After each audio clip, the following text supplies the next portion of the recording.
नमस्कार. इंद्रधनुष्याच्या भागात आपलं हार्दिक स्वागत. आज आपल्या भेटीला आपल्या देशातील सर्वात हुशार विद्यार्थी येतोय, ज्याची ग्रीनिज बुकमध्ये नोंद झाली आहे.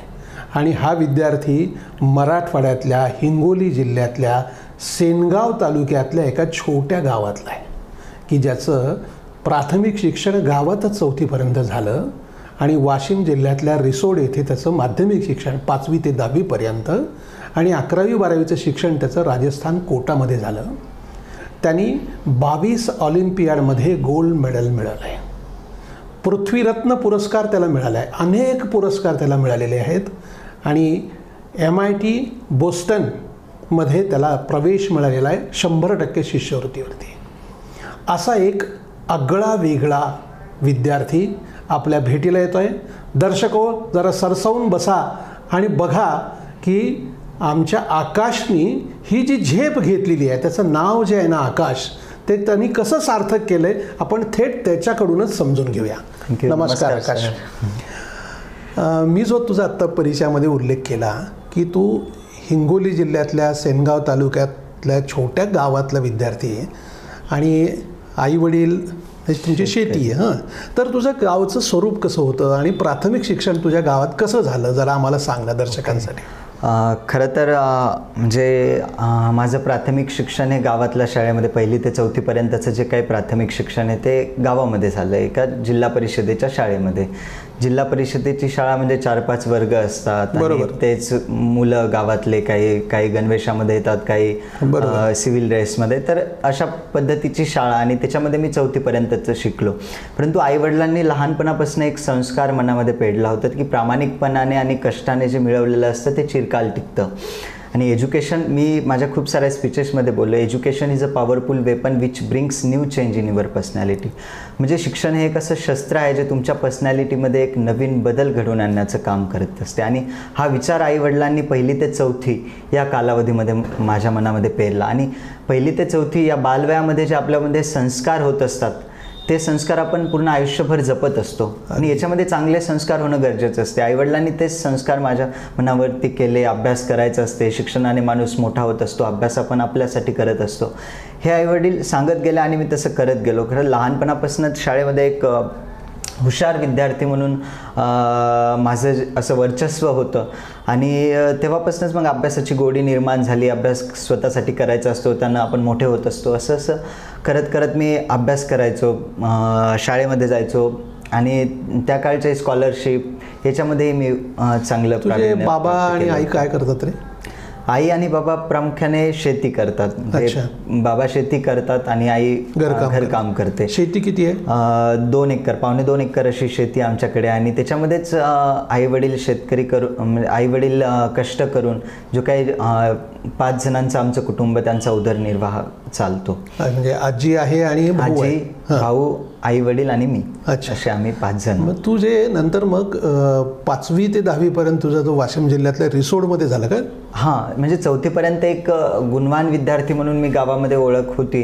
तर आता 5वीमध्ये सेमी, आता एक आपल्याकडे मराठवाड्यामध्ये काय हां, म्हणजे सेमी अवेलेबल नसतं गावामध्ये आणि तेच तालुक्याच्या ठिकाणी किंवा शहरामध्ये असतं. मग आता सेमी मध्ये मला जायचं आहे. आता 5वीमध्ये एक तर ऍडमिशन भेटत होतं सेमीला त्या काळामध्ये आणि 10वीमध्ये एक, तर त्याच्यामुळे 5वीमध्ये सेमीमध्ये जायचं मला. तर आता कोणता ऑप्शन समोर आहे? आईवडिलांच्या त्याच वेळेस एक दूरदृष्टी, म्हणजे वडिलांनी, आईंनी घरची परिस्थिती नसतानाही एवढं मोठं धाडस केलं. म्हणजे दोन्ही मुलांना तालुक्याच्या ठिकाणी शाळेमध्ये घालायचं हे त्या काळचं खूप मोठं धाडस होतं आणि त्यांनी तसंच केलं.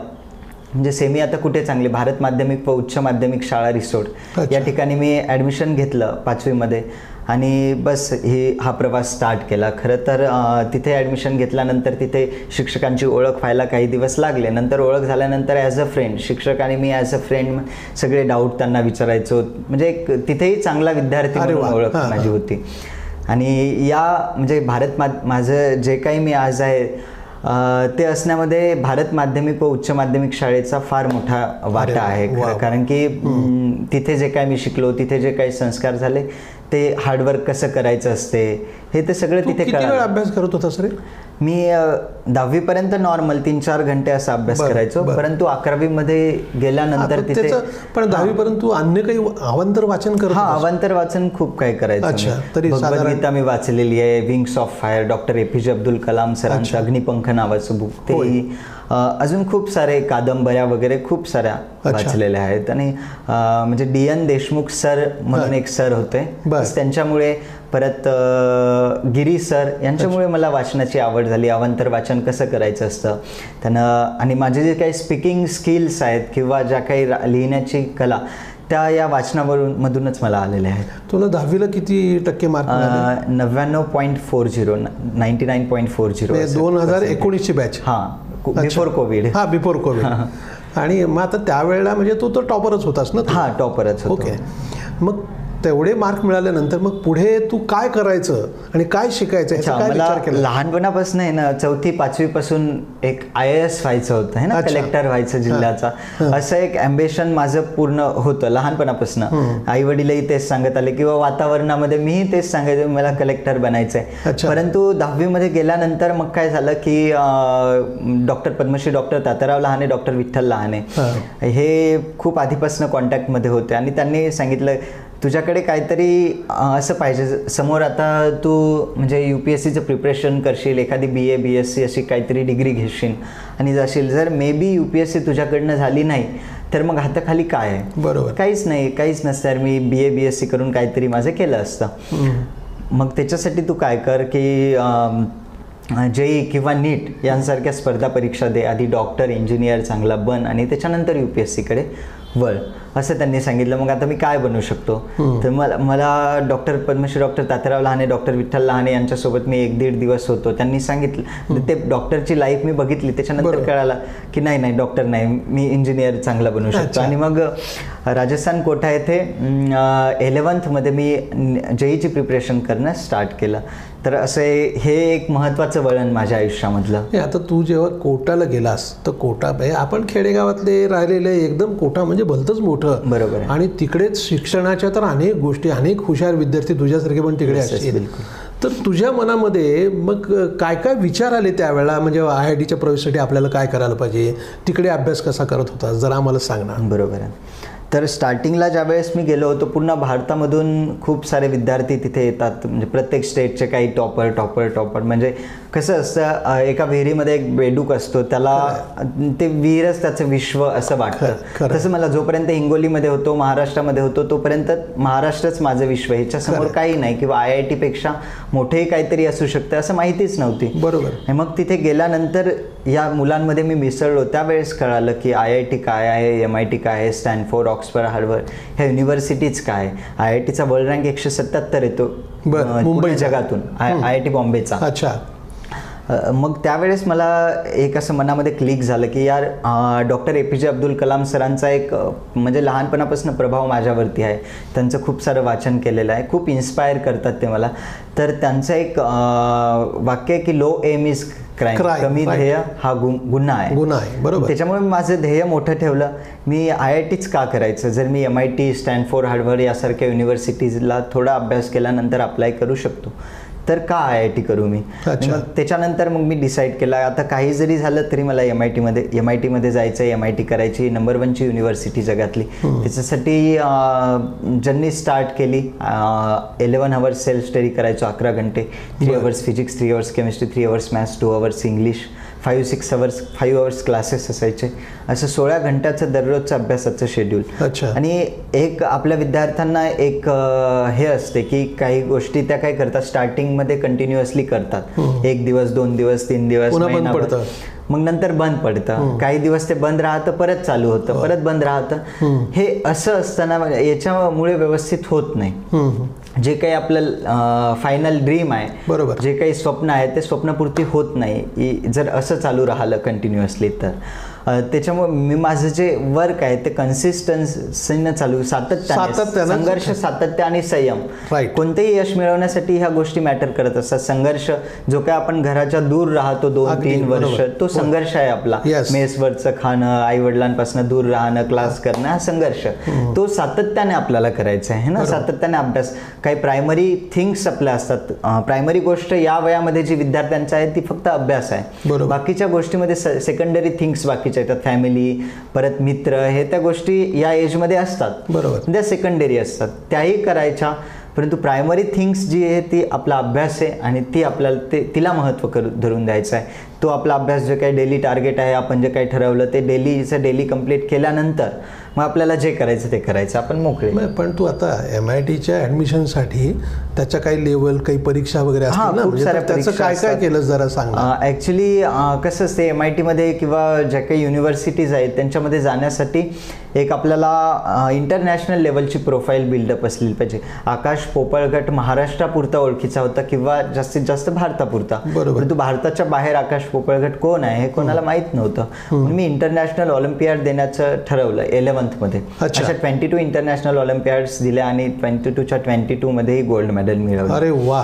तर मग आता एक इंटरनॅशनल आणि 4 वर्ल्ड रेकॉर्ड सेट केले. तशी इंटरनॅशनल स्ट्रॉंग एक इंटरनॅशनल प्रोफाईल माझी बिल्डअप झाली आणि बस मग आकाश पोपळगट काय आहे पूर्ण जगाला कळालं आणि MITने ॲक्सेप्टही केलं. तुला 88 काहीतरी सुवर्ण पदक मिळाले. हा, एका ऑलिम्पियाडच्या 4 स्टेजेस असतात. इंटरनॅशनल 22 आहेत आणि असे पूर्ण जर काउंट केले तर ते 88. तुला म्हणजे एकदाही खाली आलाच नाहीस तू, म्हणजे सगळ्या परीक्षेमध्ये टॉपच. हा, पण ते कसं असते की काही वेळेस असं नाही की आपल्याला जेवढे ठरवले आपण तेवढे मार्क मिळतील. ते कसं काही वेळेस माझ्या बाबतीमध्ये अपयश आलं नाही, परंतु मोस्ट ऑफ द स्टुडंट असतात ते अपयशही येतं आणि तेही महत्त्वाचं असतं. परंतु ज्या वेळेस मला कमी मार्क पडायचे किंवा खचलेलं असतो त्यावेळेस एक सुरेश भटांची कविता आहे. अच्छा. विजलो जरी आज मी हा माझा अंत नाही, पेटेल पुन्हा नव्याने सामर्थ्य नाशिवंत नाही. छाटले जरी पंख माझे पुन्हा उडेल मी, अडवू शकेल मजला अजून अशी भिंत नाही. पेटण्याचे झोपडी माझे झालेत कैक कावे, पेटेल झोपडी अशी आग ज्वलंत नाही. येथील वादळे खेटेल तुफान अजून वाट चालतो आहे मी, कारण अडथळ्यांना भिवून अडखळणे पाऊलांना पसंत नाही. ही सुरेश भटांची कविता फार मला मोटिवेट करायची. आणि ज्या वेळेस असं वाटायचं मी काही करू शकत नाही, काही माझ्याकडनं होणार नाही, हे टॉपिक खूप अवघड आहे, हे मी कसं करू, त्यावेळेस ती कविता मनामध्ये मी म्हणायचो. क्या बात आहे. आणि ही फार मोटिवेट करायची. आणि एक तर परिस्थिती असते आपली घरची जी मोटिवेट करत असते, आई वडिलांचे कष्ट असतात जे की मोटिवेट करत असतात. कोट्यामध्ये गेल्यानंतर जाता मी ठरवलं होतं की काहीतरी लेबल, विजयाचं लेबल, व्हिक्ट्री घेऊन मला परत यायचं आहे. तोपर्यंत महाराष्ट्रामध्ये यायचं नाही आणि तसंच झालं. तोपर्यंत मी घरी आलो नाही, MITचं लेबल घेऊनच वापस आलो. तर हे एक स्ट्रॉंग डेडिकेशन महत्त्वाचं असतं आणि सातत्य महत्त्वाचं असतं. आता बघ, आता तुला अनेक पुरस्कार मिळाले. म्हणजे आता पृथ्वीरत्न पुरस्काराने तू सन्मानित होता, जागतिक स्तरावरचे पण पुरस्कार मिळत. ते पण जरा सांग थोडं, म्हणजे काय असतं हे पुरस्कार, कसे मिळतात, त्याचं काय होतं जरा सांग ना. पुरस्कार तर खूप काही मिळतात, पण त्या पुरस्कारापेक्षा मोठं काहीतरी असतं त्या आईवडिलांच्या चेहऱ्यावरचं समाधान. आणि ते मला पाहायला मिळालं की आपला मुलगा कुठून कुठपर्यंत जातो, आपली परिस्थिती कशी आहे घरची, त्या परिस्थितीमधनं तो समोर जाण्याचं स्वप्न पाहतो किंवा आईवडील एक म्हणजे समोर तो काही करेन किंवा न करेल ही आशा न बाळगता त्याला सपोर्ट करतात.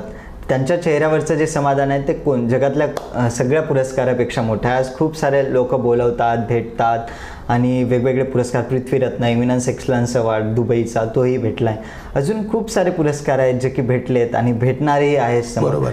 पण सगळ्यात महत्त्वाचं ते आईवडिलांच्या चेहऱ्यावरचं समाधान, ते मला पाहायला मिळालं आणि ते प्रत्येक पुरस्कारापेक्षा माझ्यासाठी मोठं आहे. आणि ही गोष्ट मोठी आहे की एका खेड्यामधनं एखादा विद्यार्थी MITमध्ये जाऊ शकतो. तर कोणीही काहीही करू शकतं, फक्त मनामध्ये एक स्ट्रॉंग डेडिकेशन असावं लागतं. एखादी गोष्ट इम्पॉसिबल किंवा अशक्य कुठपर्यंत असते, जोपर्यंत एखादा माणूस तिला करू शकत नाही. आता मी करू शकतो, तसा हजारो मुलं आहेत बाकीचे जे की करू शकणार नाही. आता ह्या तुझं IITचं जे शिक्षण आहे त्याची काय कसल्या प्रकारची स्कॉलरशिप तुला मिळाली ती? MITची 100% स्कॉलरशिप मिळाली, ॲडमिशन आणि तिथे लिव्हिंग कॉस्ट जी काय आहे, जे काय असेल, जेवण खाण राहणं सगळं एव्हरीथिंग 100%. आपल्याकडे एक तुझ्या नावानंच आकाशी झेप घे रे पाखरा सोडी सोन्याचा पिंजरा. तसं तू सोन्याचा पिंजरा सोडून आकाशात झेप घेतोयस. बरोबर. आणि एक जसं म्हणतात की जसं आपण झेप घेतो ना, म्हणजे घर असावे घरासारखे नकोच नुसत्या भिंती, तिथे असावा प्रेम जिव्हाळा नकोच नुसती नाती. बरोबर. त्या घरत्यातून पिलू उडावे. हां, म्हणजे त्याची भरारी घेतली पाहिजे. परंतु पिलू उडताना त्याने झेप घेताना त्याची उंबरठ्यावर भक्ती असली पाहिजे, असं त्या कवीने म्हटलंय. आई वडीलही तेच सांगत राहतात की बरोबर, म्हणजे जमीन कधी सोडू नये. यस. तर माझा प्रश्न असा आहे की तू MIT मध्ये शिक्षण घेतल्यानंतर तुझं ध्येय काय, तुला काय करायचं? मला डॉक्टर APJ अब्दुल कलाम सरांच्या स्वप्नातला भारत बनवण्यासाठीचं योगदान द्यायचंय. फिजिक्स, ॲस्ट्रॉनॉमी यांच्यामध्ये रिसर्च मला करायचं आहे आणि आवडेल, त्यांच्यासारखं जगायला आवडेल मला. वा. आता शेवटचं की तू जो उल्लेख केलास की आपल्याकडे हजारो विद्यार्थी स्पर्धा परीक्षा देतात, तर त्या विद्यार्थ्यांनी त्यांच्या पालकांनी कसं करायला पाहिजे असं शेवटचं जरा तू सांग. बरोबर आहे. कसं असतंय की आई वडिलांचं काम आई वडील म्हणजे करतातच, परंतु आपल्याकडे काय आहे ते त्यांना विद्यार्थ्यांना असं दांबून ठेवणं आतमध्ये. हा एक प्रकार घडत असतो की नाही तुझं हे ड्रीम आहे, ते ड्रीम आहे, तू हे नको करू, आमच्या म्हणण्यासारखं डॉक्टर हो, इंजिनियर हो. कसं नसतं. हे विद्यार्थी कोणत्याही क्षेत्रामध्ये जाऊ शकतो. तुम्ही हजारो एक्झाम्पल आहेत, लता मंगेशकर, सचिन तेंडुलकर, अजून खूप सारे आहेत की जे शिक्षणामध्ये नव्हते, परंतु त्यांनी एक आता संगीत क्षेत्रामध्ये सगळ्यात मोठं गाजलेलं नाव म्हणजे लता मंगेशकर. त्यांनी एवढं काही एखाद्या फील्डमध्ये आपण जात असतो, त्या फील्डचा एव्हरेस्ट आपल्याला व्हायचं. एव्हरेस्ट म्हणजे सगळ्यात मोठं ठिकाण आपल्याला गाठायचं आहे. फक्त तेच असतं. आणि आई वडील अथरून पाहून पाय पसरत असं म्हणतात, परंतु नाही, तसं नसते. आपलं पायापर्यंत पसरत जायचं, अथरून आपोआप मोठं होत असतं. अरे वा वा. तर तसंच आहे. आणि विद्यार्थ्यांचं कसं असते म्हणजे कन्सिस्टन्सीनं हार्डवर्क ते करत नाही, नेहमी स्वप्न आपलं मोठं ठेवायचं. मी तर नेहमी विद्यार्थ्यांना सांगत असतो की dream big, do not give a break, keep working hard. It's okay someone is laughing you, pulling your leg, pulling your back down. It's okay, you just keep working hard, looking up to the sky. It doesn't matter what anyone else says. ना लोक काय म्हणतील ते matter करत नाही.